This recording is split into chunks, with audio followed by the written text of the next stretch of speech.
వాళ్ళు ఫాలో అవుతూ చేస్తున్నవే అనిపిస్తుందా లేకపోతే రాజకీయంగా జరుగుతోంది ఇది కావాలని కుట్రపూరితంగా చేస్తున్నారు అనిపిస్తుందా ఏంటిది?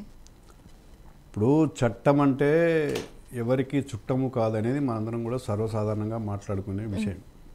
కానీ అది మాట్లాడుకునే అంశంగానే కనిపిస్తుంది. ఇక్కడ ఇప్పుడు చట్టం ఎవరి చేతిలో పవర్ ఉందో, ఎవరు ఇన్ఫ్లుయెన్స్ చేయగలరో, ఇన్ఫ్లుయెన్స్ అవుతూనే ఉన్నాయి కదా. చట్టం అనేది క్లియర్ గా అధికారంలో ఉన్న వాళ్ళకి చుట్టము అనేది ఇక్కడ ఈ ఎపిసోడ్ లో మనం చూడాలి.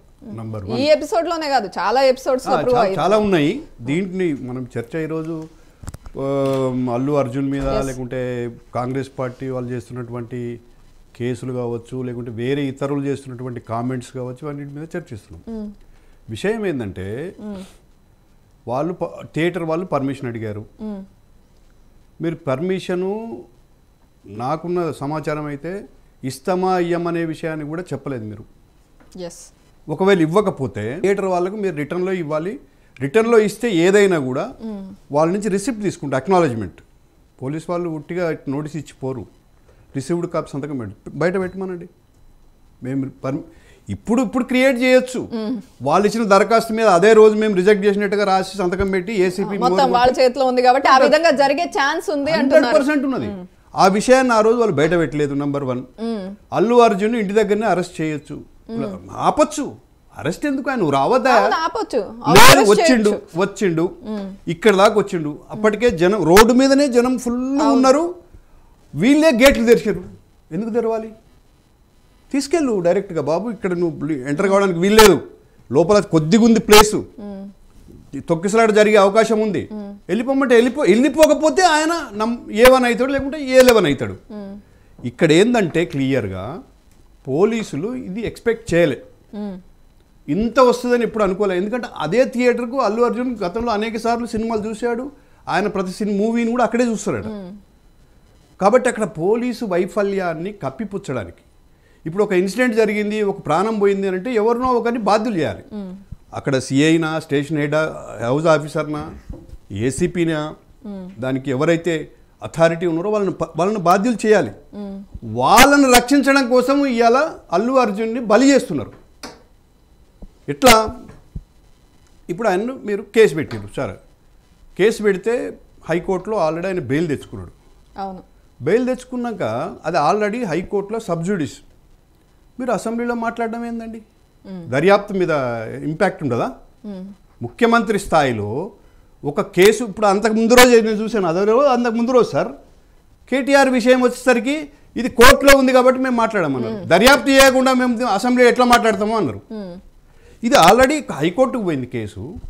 ఆయన బాధ్యుడా కాదనేది కోర్టు తేల్చలేదు. కోర్టు క్లియర్గా చెప్పింది హైకోర్టు.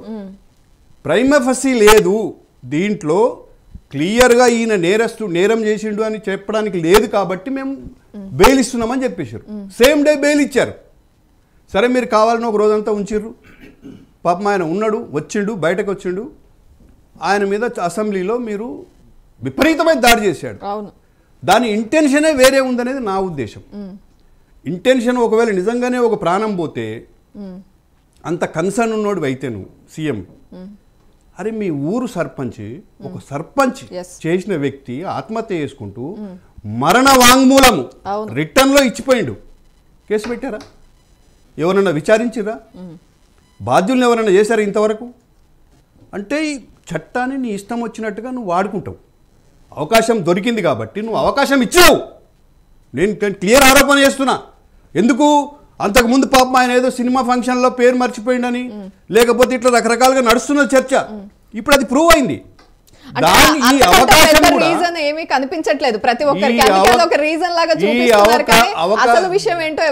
అవకాశం కూడా పోలీసు ద్వారా కల్పించిండ్రు. ఇవాళ నువ్వు దాన్ని వాడుకొని మొత్తం ఇండస్ట్రీని బెదిరిస్తావా? అంటే మొత్తం ఇండస్ట్రీ తరలిపోతే ఎవరికి నష్టము? నువ్వు ఇవాళ ఉంటావు, రేపు పోతావు. రైట్, మొత్తం తెలంగాణకే నష్టం జరుగుద్ది కదా. ఇవాళ ఒకవేళ ఇప్పుడు అసెంబ్లీలో మాట్లాడిన మాటలేందండి? ఇప్పుడు రేవంత్ రెడ్డి కూడా ఇదే అంశం మీద ఇంతకు ముందు మాట్లాడినట్టు పాదూరి శ్రీనివాసరెడ్డి గారు లాయర్ మాట్లాడుతూ ఆయన ఏమంటున్నారు? తెలంగాణ సమాజం ఉన్న వాళ్ళు రేవతి ఇన్సిడెంట్ కి, రేవతి కుటుంబానికి సపోర్ట్ చేయండి. ఎవరైతే ఫిలిం ఇండస్ట్రీకి వాళ్ళకి సపోర్ట్ చేస్తూ వాళ్ళ పక్కన నిలబడ్డారో వాళ్ళని తెలంగాణ ద్రోహులుగా చూస్తామని మాట్లాడారు. ఆయన గురించి మాట్లాడుకోవాల్సినంత పెద్ద వ్యక్తి కాదు, బెస్ట్ ఫెలో. ఎందుకంటే ఒక ఇన్సిడెంట్కు మొత్తం సమాజానికే అంటగట్టి మీరు ఇటు మాట్లాడతారా లేదా, అరే ఇన్సిడెంట్ జరిగింది, ఎవరు కూడా దీన్ని ఖండించకుండా ఉండలేదు కదా, ప్రతి ఒక్కరం కూడా బాధపడ్డాం కదా, అల్లు అర్జున్ కూడా బాధపడ్డాడు కదా, వాళ్ళ ఫ్యామిలీ కూడా బాధపడ్డది కదా. ఇప్పుడు అదేంటంటే ఇట్లా రకరకాల వ్యక్తులు ముఖ్యమంత్రి దృష్టిలో పడడానికి మాట్లాడుతూ ఉంటారు, కాబట్టి దాని గురించి పెద్దగా మనం కూడా మాట్లాడకూడదు. ఇంకా తీన్మార్ మల్లన్ లాంటి వ్యక్తులు కూడా వాళ్ళు ఏంటంటే ఏదో ఒకటి మాట్లాడే జనాలలో ఆ వ్యూస్ పెంచుకొని బతుకు తెరువు వెళ్ళదీస్తున్నారు. కాబట్టి వాళ్ళ గురించి నేను మాట్లాడడం కాదు. నేను ఏమంటున్నా అంటే నిజంగా చట్టం మీద మీకు గౌరవం ఉంటే చట్ట ప్రకారం పోవాలనుకున్నప్పుడు ముఖ్యమంత్రి గారు ఇంత ఓవర్ యాక్షన్ చేయకూడదు. తెల్లారి మీరు అన్నారు పవన్, ఆయన పాపం అల్లు అర్జున్ ప్రెస్ మీట్ పెట్టాడు. నువ్వు ఎప్పుడైతే అసెంబ్లీలో దాడి చేసి ఒక వ్యక్తిని, ఇండస్ట్రీని నువ్వు నీ ఇష్టం వచ్చినట్టుగా దాన్ని మ్యానిపులేట్ చేసి దర్యాప్తు మీద దాని యొక్క ఇంపాక్ట్ పడే విధంగా నువ్వు ప్రవర్తించినావు కాబట్టి ఆయన ప్రెస్ మీట్ పెట్టి ఏం చెప్పిండు? కనీసం ముఖ్యమంత్రి పేరు తీసిండా? నాకు తెలియకుండా అక్కడికి వెళ్ళడం జరిగింది. పోలీసు వాళ్ళే క్లియర్గా గేట్లు ఓపెన్ చేశారు కాబట్టి నేను లోపలికి వెళ్ళినా, వద్దంటే నేను వచ్చేవాడిని. నాకు ఎవరు కూడా చెప్పలేదు. వాస్తవం కూడా అంత క్రౌడ్లో ఎవరికన్నా ఇన్సిడెంట్ జరిగింది తెలవాలని ఏం లేదు కదండి. కాబట్టి ఏంటంటే ఇది ముఖ్యమంత్రి గారు క్లియర్గా దీన్ని వాడుకుంటున్నాడు, వాడుకొని తెలంగాణకు నష్టం చేస్తున్నాడు. అంటే దేనికోసం అనిపిస్తుంది? మీ అంచనా ఏంటి?